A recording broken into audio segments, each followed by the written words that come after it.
And good morning. Good morning. Hope you all had a good night's sleep. I did not.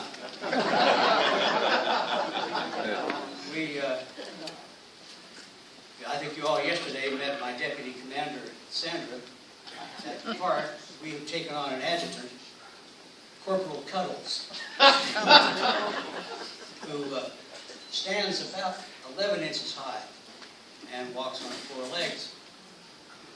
Last night at about 12:30, she thought it was probably necessary to go outside and reconnoiter the ground outside our hotel, which we did successfully. She left a booby trap or two. But after that, throughout the night, every time a blade of grass banged into another blade of grass, she thought it was a sign that the enemy were coming, and it called on her to sound the alarm. So, I don't know where the hell I am or what day it is. But I would like to point out to your dean, Punic Wars, unless I've forgotten my ancient history, is a war that has a lot in common with the Civil War. It's a war between a nation on the north of the Mediterranean, contested by a nation from the south of the Mediterranean. It's the north and the south all over again. So I think Brian and I probably would be good candidates as speakers over there when you have your Civil War Symposium at Siena, perhaps. I got it. Okay. I'm delighted to be here. Brian and I have been friends ever since he had hair that was dark everywhere. Mine was even gray then, as you may recall. It's a treat to be down here. I appreciate being included in this fine symposium, and admire very much the work that you all have done here with the Civil War Center at Kennesaw State. It's quite an impressive campus. I have not been here before, and you've got a real treasure here, not to mention, of course, having the National Park site so close in the wonderful hands of the stewards of what belongs to all of us, which are our national parks. I'm going to talk a bit. You did ask me to turn off the cell phones? I did. Good. I always do that as well. I was speaking in Coral Gables, Florida, a few weeks ago, and made the usual announcement. 5 minutes into the talk, a cell phone went off. And so I got ready to go off at the owner of the cell phone, until I realized that the ringing was coming from my back pocket. So what do you do when you've already made a fool of yourself in front of an audience? You try to blame it on somebody else. At least what men do. And so I answered the phone. And I looked at the number. I didn't know who it was. I assumed it was a junk call. So I said, "What the hell are you? And why are you bothering me this time of day? Can't you see I'm in front of an audience talking to 300 people? Go away, get out of my life. I hope your dog dies. Goodbye." Well, it turned out to be the publicist of my publisher, who since then has approached the marketing of my new book with dramatically less enthusiasm than there before.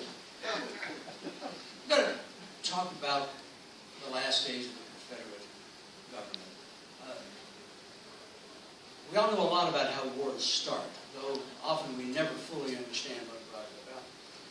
It's worth looking as well at the dynamics of how wars end, because they're not all the same. We, of course, now live in an era in which wars don't seem to end. You know, they just kind of morph and change into something else, and you can go on for years. If you look at the last major conflict in which we were involved, World War II, it very clearly ended with the virtual obliteration of the Japanese and German governments. But today those nations survive and flourish, even though the form of government they were at that time was no longer around. The Confederacy is exactly the opposite. It's gone. There are no vestiges of it as a geographical entity. And yet the government within those states is very much the same today as it was then. It's a political story about how the Confederacy died.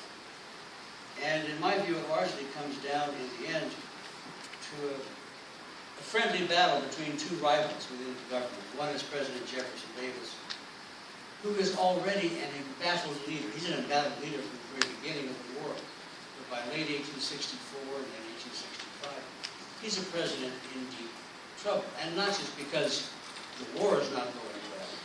He's fighting multiple wars in his rear.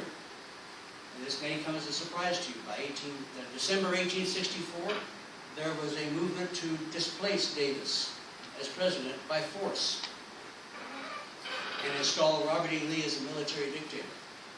It was proposed by Robert Barnwell Redd of South Carolina. Vice President Alexander H. Stephens was a part of it. The former Secretary of State of the Confederacy, Robert Toombs, was a part of that. Toombs, Robert Louis Wigfall actually says, if Jefferson Davis is not removed or killed, we are sunk. I don't think anyone was seriously thinking about assassinating Davis, but they had come to the point where they were willing to overturn this democratic form of government that they had set up large, almost 90%, in imitation of the United States. They were willing to overturn that because they felt Davis was leading them down to defeat. It was proposed to Lee, by the way. We have no response from him. We don't know what his responsiveness was, but I'm convinced he probably didn't respond at all. Because Lee very much respected the distinction between civil authority and the military authority. Davis is an embattled president, but he's determined to persevere, determined to keep going. The other combatant, the other person in this sort of friendly is his last Secretary of War, John C. Breckinridge of Kentucky. I could give you a whole talk about Breckinridge. I've done that for years. I won't now, except to point out a couple of interesting things. He was the youngest vice president we've ever had. You have to be constitutionally, you have to be 35 years old. When he was nominated, he was 35 and 5 months. It's highly unlikely we'll ever have a younger than him. It's always fun to see who knows who the next youngest vice president was. A crowd this big, somebody will know. Dan Quayle, not Dan Quayle. Roosevelt. Not Roosevelt. Richard Nixon. What? Richard Nixon was 39 when he was nominated, and he was 40 when he took office. No one thinks Richard Nixon was very young. I am not a kid. But he's a Kentuckian. There are a lot of people who thought he would be the next president of the Confederacy if the Confederacy survived. What's wrong with that? Kentucky's not in the Confederacy. But he's essentially been forced out of Kentucky for being sort of too conservative for the Lincoln government. He's served all over the country. He's served in every Confederate state except Texas. He's had a good view of what state the Confederacy is in. And by the time he's called, Davis is essentially trying to draw some of Breckinridge's popularity to himself by switching out a couple of cabinet members. And Breckinridge is immensely popular in the armies. He served with Lee. He served out here with Johnston. He served with Bragg. And of course, anybody looks better than Bragg. Davis is hoping some of Breckinridge's luster will kind of rub off on the administration. But what Breckinridge comes with is a firm conviction that it's already over. The game is up. He has seen too much. He was never really wholeheartedly committed to the Confederacy in the first place. But he has seen now that his days are numbered. And what's going to happen from here on is this little tug of war between the two as Breckinridge and several others in the government in Richmond tried to nudge the president toward an honorable surrender, some kind of a peace short of abject defeat, in order to get the best terms they can, to make the best they can of a bad situation. As soon as he comes to Richmond, he starts having meetings with a few senators and other members of the government. The leading senator is Robert Mercer Tolliver Hunter. He went by his initials RMT, which people said really stood for Run Mad Tom. But he's the senior senator from Virginia. And they all have come to this same conclusion, pretty much, that the best they can hope for is to negotiate a surrender. And Breckinridge is sort of the center around which all of this group of people coalesce. And they come up with what I refer to as Confederate Reconstruction. Here's what they hope they might be able to get. First of all, what can they offer? If they can lay down their arms, they can save the Union government a whole lot more blood and treasure They'll be defeated to the last man in the end.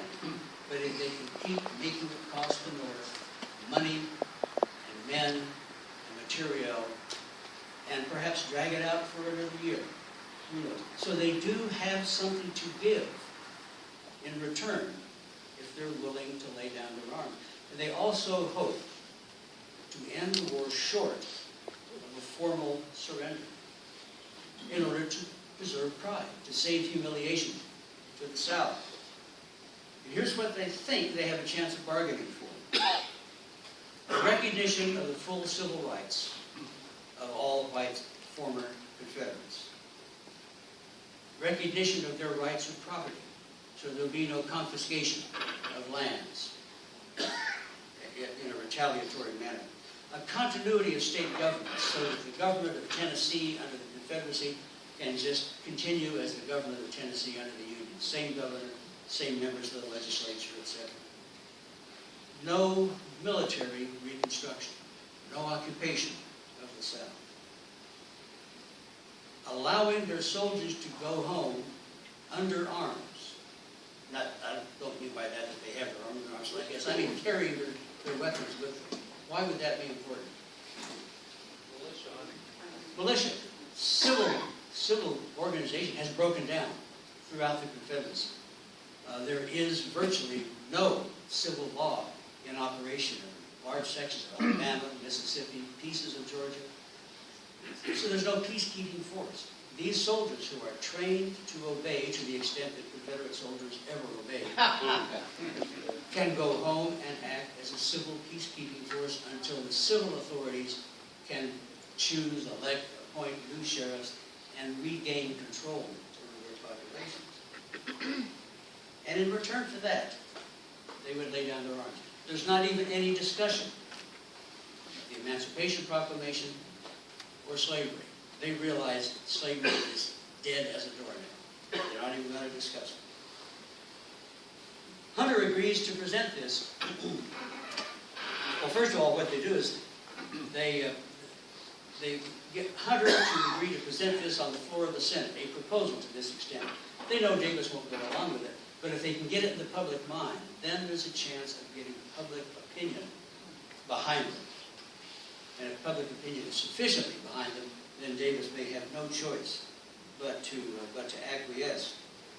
Then Hunter backs out. We don't know why. My only speculation is that Hunter was also known to have an ambition to be the next president after Jefferson Davis, and I guess he figured if he helped end the Confederacy too soon, that would end his hopes of being president. He should have known those were dead in any event. So Breckinridge then calls on Robert E. Lee. He decides on a different tack and asks Lee to submit to him as Secretary of War a frank and candid report on the Army's ability to continue to sustain the armies in the field, expecting that it will be dire, if not dismal, and they will then get that report published in order for public opinion once again to come to bear on Davis.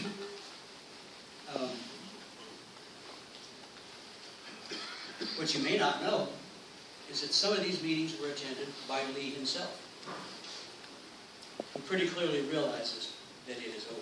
And he very much would like, he has less interest in these political issues than he does in stopping the bleeding and the dying. So Lee is going along with these fellows for a while.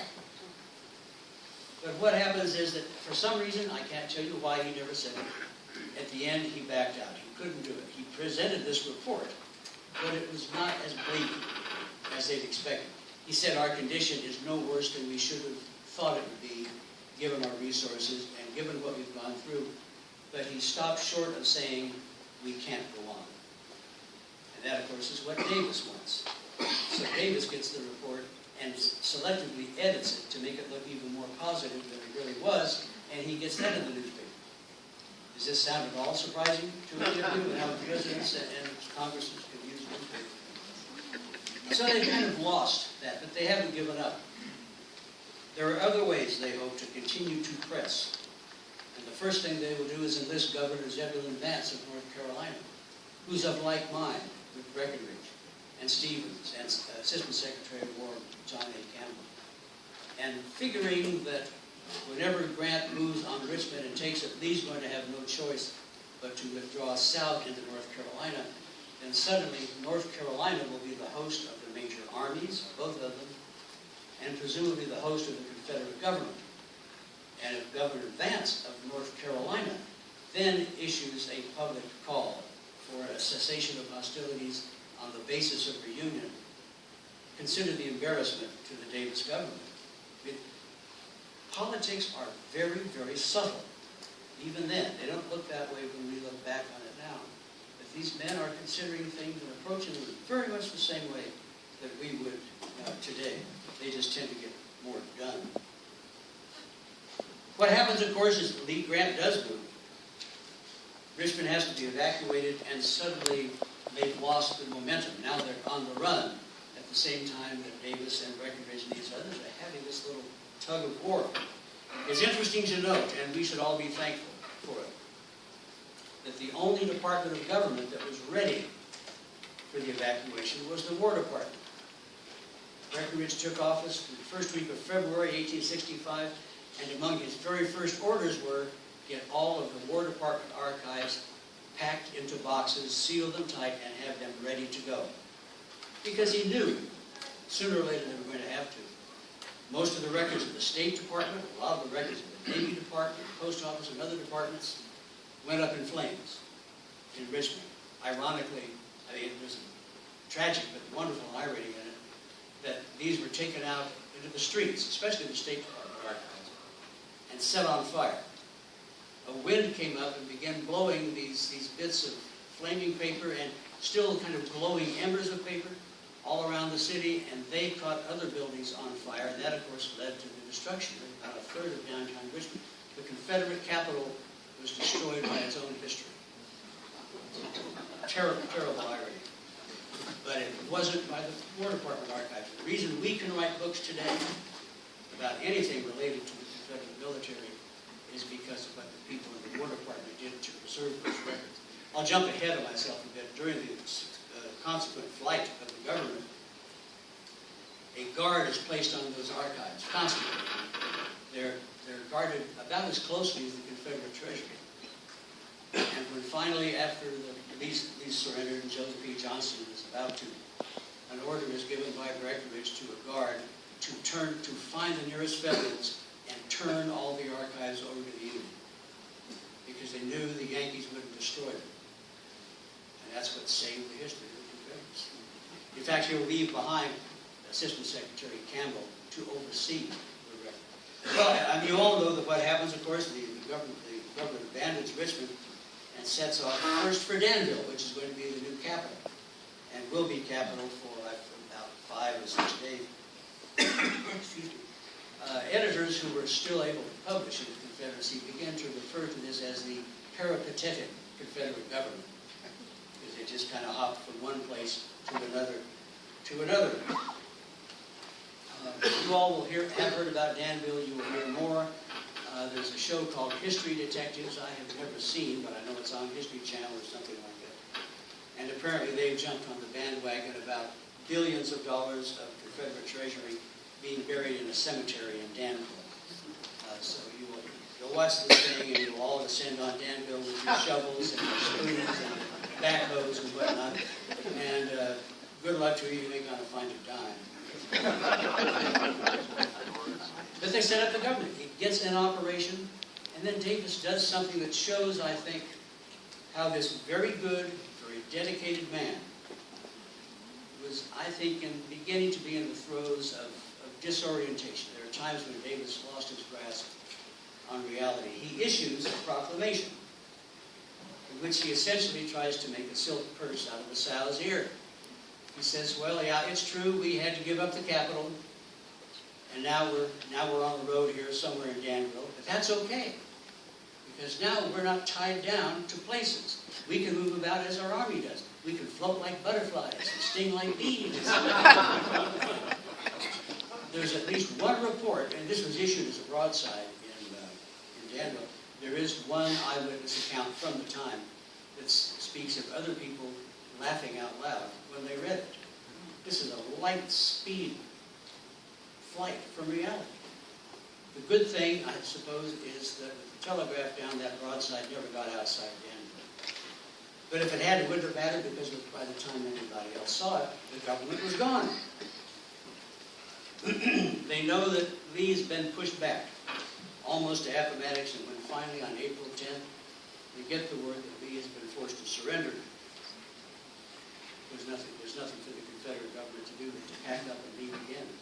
Interestingly enough, in those last days, on April 8th, we're really starting with correspondence on April 6th between Grant and Lee as they begin this kind of dance to whether or not they're going to have a meeting or whether or not they're going to discuss anything. Grant saying, surely you must realize there's no point in further resistance. And Lee saying, well, I don't think things are that bad yet, but maybe we should talk anyhow. Lee's beginning to kind of try to negotiate still for something like that old Confederate Reconstruction that he backed away from earlier on. He uses very careful words. Among other things, he refers on April 8th to the Confederate forces under my command. Who were they? It's not just the Army of Northern Virginia. He's General-in-Chief of the entire Confederate Army. Lee has the authority to order all Confederate soldiers to lay down their arms. And there's a hint in what he says to Grant about, I do have this authority, what are your terms? Even when they meet in the McLean House in Harlem on April 9th, he still sort of hints at this, but Grant has no maneuver room. He has orders from Lincoln as to what he is allowed to do, which is to accept the surrender of Lee's army. And at that moment, that's it. They meet again the next day, April 10th, for about half an hour. No one knows for sure what took place between them because they rode out between the lines and sat on their horses and talked. I don't think Lee had anyone with him. Grant had 2 or 3 officers who kept their distance. But one of them later wrote a few things suggesting what they might have discussed, and Grant himself fleetingly refers to it in his memoirs. But it's evident again that Lee says something to give Grant the notion that he might have the power to spread this surrender elsewhere. And Grant started to talk with him about that very thing, but nothing came of the conversation. So Confederate Reconstruction is not dead yet. The government flees. And now they really are a peripatetic government on the run. And it's evident that Davis is not going to quit. They head south to Salisbury, North Carolina, where something should have told them that things weren't looking good. They'd been welcomed in Danville. All the cabinet members had been given quarters in homes. Davis was given a southern home, essentially a sort of government house and a place for him to live. When they got to Salisbury, North Carolina, nobody offered their homes. The cabinet lives on the freight cars of the train that they're riding. And the people of Salisbury essentially say, welcome to Salisbury, when are you leaving? Because they know now that this is a government in flight. And they understandably, I think, realize what's going to happen to the cities or the towns or the civilians who give aid and succor to this fleeing government. People are now afraid for their own safety if they're too friendly to Davis's government. Then, of course, Joe Johnston and William T. Sherman come together. It's amazing to me because if left alone, Johnston, I think, would have surrendered to Tierra del Fuego. I mean, retreated to it, then he would surrender. But of course, they come together and Johnston wants to surrender, at least. He asks Davis to send a representative. Davis will send the Postmaster General, John Reagan, and the Secretary of War, John C. Breckinridge, to meet with Johnston. And I think you all know what happened there. The two of them already draft in advance a list of their goals. And when you look at the list of goals, it's Confederate Reconstruction. It's everything I outlined to you before. They then meet with Sherman. There's a lot of apocryphal stories about Sherman having a couple of drinks and not offering them one, and so forth. I think he gave them one drink, and then He took the second one and didn't offer them one. And Breckinridge later said, "Why, sir, that man's a hog." He knew how much we needed that drink.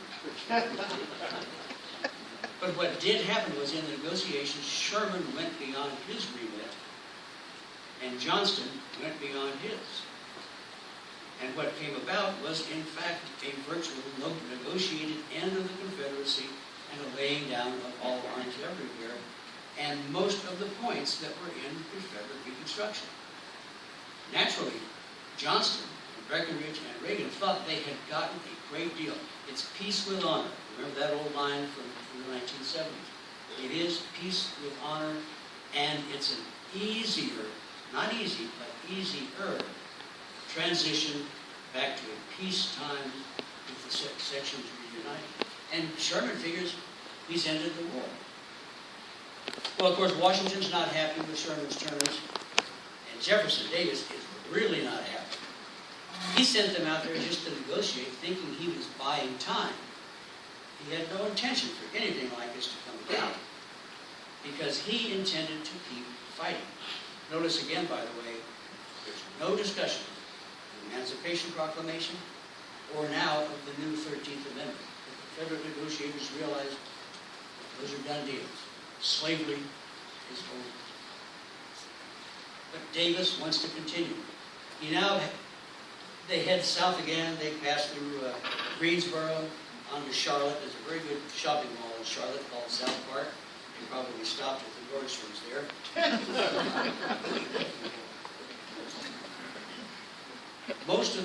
And then what happens? Joe Johnston just goes ahead and surrenders on his own, with no authority. He doesn't even tell Davis he's going to do it. Davis would regard Johnston as a traitor for the rest of his life. He will refuse to appear at any Confederate reunion events at which Johnston is also going to be on the dais. And Johnston gave as good as he got. He will later write the biggest novel of the Civil War, the memoirs of Joseph E. Johnston. It's essentially a lie from beginning to end. And unfortunately, historians are still using too much of it.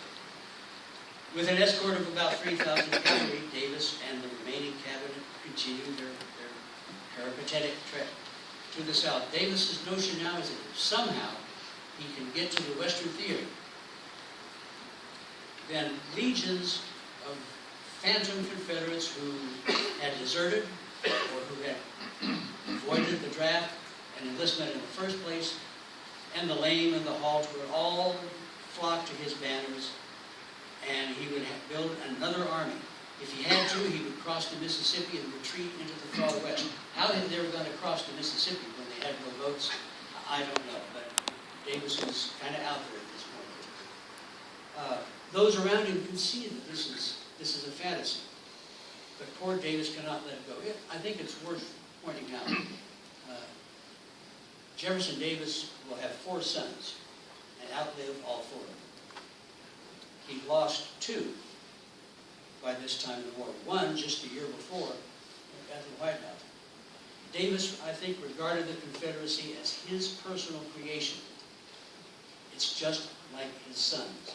And I think it was just as unthinkable to him that he could willingly oversee the death of the Confederacy as it was that he could willingly watch another of his sons die. He simply could not be rational about the Confederacy. He's under enormous pressure, tremendous strain. He's not in good health. It's not surprising that he's demented is too strong a word, but there are times when he's simply not rational. And in fact, occasionally, from now on, he'll waver. Sometimes he'll allow Breckinridge and others to persuade him, yes, okay, it's time to give up and stop. Let's end this. But then the next day, maybe he got a good night's sleep. Maybe he talked to Judah Benjamin, who was the original suck-up, who was a yes man to anybody and was always encouraging David. And somehow or other, he decided the next day, okay, well, we can still pull the rabbit out of the hat somewhere. But this phantom army, of course, is not out there. Breckinridge and the officers leading that cavalry, among themselves, determined they're not interested in any of that. Their goal now is to get President Davis out of the country safely. Ideally to Florida, where he could then get a boat to the Bahamas or Bermuda, or perhaps to Cuba. They don't want him to go through a show trial. They don't want to risk, he's under indictment for treason, as are some of them. They don't want to risk losing his life. They want some dignity out of the end of all this. This battle will continue on through North Carolina, on into South Carolina. Along the way, members of the cabinet begin falling out, leaving. Members of the escort begin to fall out and leave. And all around them, they see the signs of disintegration that are eloquent, tragic proof of what has happened to the Confederates. They come to Washington, Georgia. There was some Confederate quartermaster warehouses there. The soldiers are breaking into the warehouses, stealing anything. The most interesting thing of all to me is that they're looting it of blank stationery. A third of these men are illiterate. They can't read or write, but they're taking writing paper. They've reached that point mentally at which getting anything to take home with them is worth the effort. Breckinridge is afraid that they're going to attack the wagon train carrying the remnants of the Confederate treasury with them. There was a Confederate treasury. There's about, I've forgotten now, it's $200,000 or $300,000 with them. They're also taking with them the deposits of the Richmond banks, which is another $200,000 to $300,000 in primarily in gold, to guard it. Breckinridge is very afraid that the dispirited, disheartened men, cavalrymen, largely from Kentucky and Tennessee, who formed this escort, seeing the end clearly in sight, might attack the wagon train to loot it, to get something to take home. Keep in mind they haven't been paid in real money since 1861, and they probably haven't been paid in Confederate money for months, and of course it's not going to buy anything rather quickly. I mean, if they want to wait 150 years, it'll be worth quite a bit, but that's a long time to go without a meal. So Breckinridge, on his own authority, decides to disperse the Confederate treasury and pay it out to the men composing the escort. It came to something like $26 in silver or gold per soldier. It's not a lot of money. It wasn't even a whole lot of money then, but it's the first hard cash they had seen in years, and it was enough at least to get them home, to feed them if necessary, and maybe even get a little start on feeding their families. And I can't tell you how many times I've read memoirs, especially the ones written in the 1890s and the early 1900s, 40 years later, when these recollections start to get a little fruity. Because of failing memory and romanticism and mythology and everything else. I don't know how many times I've come across a memoir by a soldier who said he was in the escort, who said he was so proud of that $26 that he never spent it and still had it. And he was lying through his teeth. There's no way they were not going to spend money like that to keep them and their families alive. But at least, again, they have avoided the embarrassment and the humiliation of Confederates turning on themselves and looting their own treasury. They had been honorably paid as soldiers. Breckinridge was so concerned, as were the others around him, that these men be able to go home to whatever faced them with their heads held high, that they had been good soldiers. He did not want them to go home in disgrace. Back in Richmond, during one of these meetings with the other people in favor of this Confederate Reconstruction, one of them wrote down what he said. He said, "This has been a magnificent epic. In God's name, let it not end in a farce." The farce he's talking about is resorting to guerrilla warfare, soldiers attacking turning on themselves essentially and attacking their own wagon train. At this point, this is May 3rd, 1865. At this point, the treasury's gone. The receipts of the Richmond Bank are still around, and they will stay under Confederate guard until they're turned over to Union soldiers. They're looted at some point along the way, but about 80% of that money got back to the depositors in Richmond. It is not buried in Danville. I have a map here of where it is buried. I Xeroxed plenty of copies. My My favorite is that it's actually in a cemetery in Harrisburg, Pennsylvania. Now, how the hell they got Confederate money to Harrisburg, Pennsylvania, where I used to live, without the Yankees saying, Secretary of State Judah Benjamin leaves now, out of Washington, to try to make his own escape. And ultimately, there's just Breckinridge and Reagan, Secretary of War and the Postmaster General, left of the cabinet. Reagan is a wonderfully engaging character. You all know who he was? He's an old Texas Indian fighter. He, a hard-scrabble, tough character. He wore a long black broadcloth coat that was reputed to be the dirtiest coat in Richmond because he was a tobacco chewer. And when he'd spit the juice, he would hit his coat, or sometimes it got stuck in this huge beard he had, kind of like a diseased muskrat around his chin. He wore a stovepipe hat, if you remember Mutt and Jeff, those characters, eons gone by. Apparently it went up and then had kind of a tilt to one side, and he was incessantly whittling, constantly making little sticks out of big ones with a knife. But he was canny and practical, and a man with a clear vision through all the nonsense to the center of the nation. He is the one who made our only profitable post office in our history. Some letters are still being delivered today. He made a profit. He's the man who got Confederate soldiers carried for free on Confederate railroads, when the railroads were trying to make money out of this war by charging the government for railroad. He, like Breckinridge, sees through to the fact that it is over, ended as quietly as we can, and preserve as much as we can of those of us who remain. Their goal now, again, is to get Davis out of the Confederacy, to avoid his capture, to avoid his show trial, to avoid more humiliation for the Confederacy. Benjamin, by the way, he and Breckinridge are the only two cabinet members who escape. All of the others will be captured and incarcerated for varying periods of time, none more than a few months. Benjamin's, remember what weebles were? Weebles wobble, but they won't fall down. That's Judah Benjamin. He's sort of roly-poly, like Humpty Dumpty, and he's hopeless on a horse. But he had a buggy, so he rides south in a buggy with a friend, and then hits Florida and has no choice but to try to ride a horse. He figures he'd better disguise himself, so he puts on a pair of glasses and calls himself Monsieur Bonfield. They'll continue to the region of Palmetto, Florida now, over near on the Gulf Coast near Sarasota, where he will stay for about a week or 10 days trying to make arrangements for a boat to get himself out of the country. They finally find a small fishing boat that will carry him south to Key West, that area, and he disguises himself as the cook.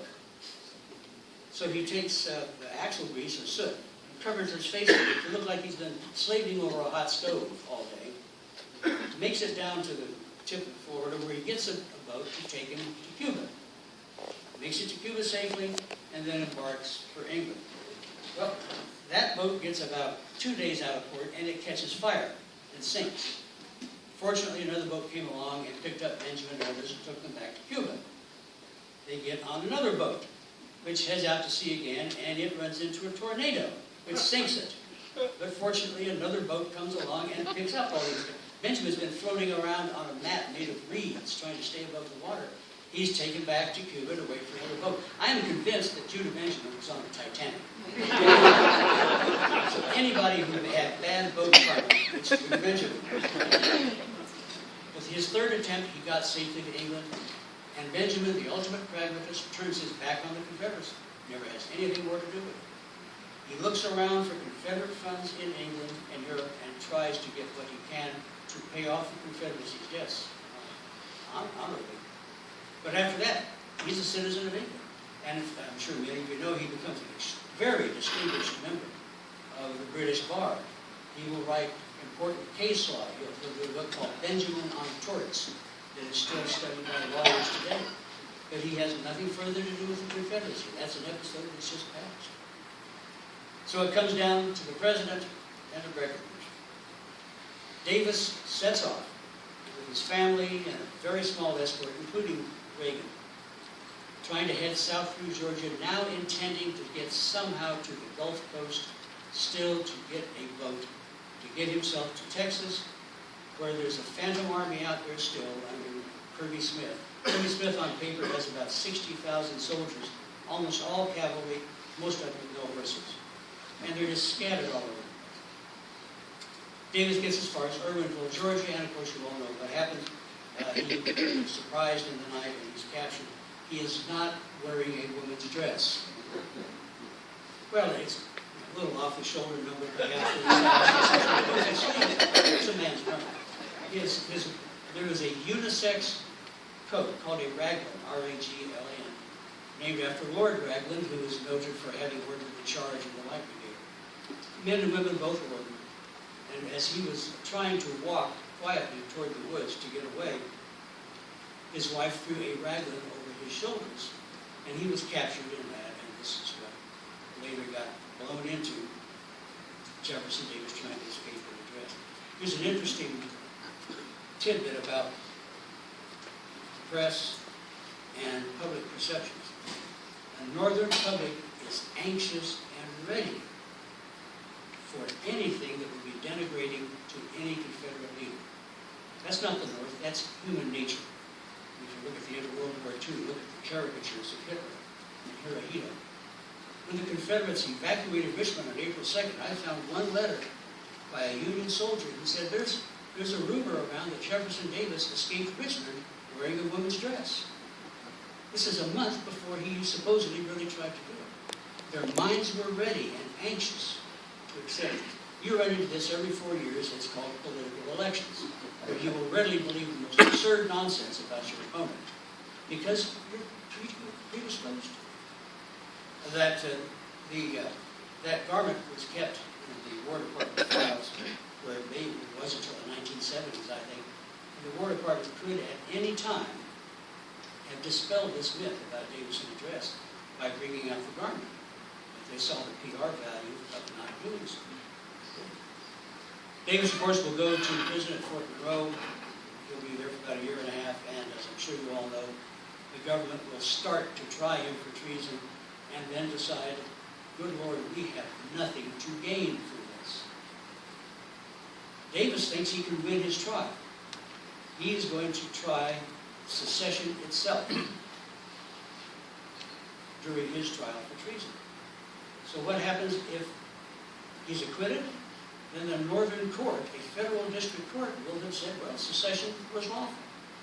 If he's convicted of treason, what did they do then? They make a martyr of him if he's executed, or even if he's in prison for the rest of his life. It's apocryphal, I think, that Lincoln told Grant in March or early April 1865, let him up easy. But there's no question that Lincoln would have been very happy if all of the Confederate government had simply been allowed to get away, and they wouldn't have to deal with them and have the risk of martyrs. And that court finally understands there's no point in pursuing it. And so the finding that's handed down is a null pros. We will not prosecute. And Davis is the unhappiest man in America that he didn't get his trial. And he still will be arguing his case for 25 years after the war. That leaves just Breckinridge. They had no extended line of succession the way we do today. If the president's incapacitated, then it goes to the vice president, then I forgot, what is it, the president pro tem of the Senate, and the Speaker of the House, then it works its way down to the cabinet members. It doesn't matter. Breckinridge is the only official of the Confederate government who's now at large and still in the country. So he needs to escape because he's under indictment. But first, he knows there are still some thousands of Confederate soldiers out west of the Mississippi. There are still some in Alabama and Mississippi itself. Maybe there's still a little bit of bargaining power in them.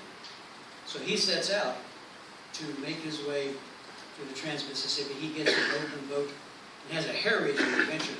His disguise is as silly as Benjamin's. Breckinridge was famous for these real long mustaches that came out like this. And his name is John Cabell Breckinridge. And he'd been vice president and a presidential candidate. He's a very well-known face. He cut about 1.5 inches off the end of each of these mustaches and called himself Colonel Cabell. And this is his disguise. People recognized him all through his ride down through Florida. He gets in an open boat, goes down up the Indian River to a place called Jupiter Inlet, where he turns pirate. He and his associates see a big boat that they can use, so they overtake the big boat at sea, and at gunpoint exchange boats. And one of his associates, whose adjutant, said he was sorry they hadn't made the occupants of the other boat walk the plank. And they sail out trying to reach Bermuda, but they're driven back by a storm, so instead they go south through the Florida Keys and across the Gulf to Cuba in a hurricane. It was the worst storm in years, but they made it. And when he got there, the first thing he did was call a press conference. Even the New York Times came, in which he called on all remaining Confederate soldiers anywhere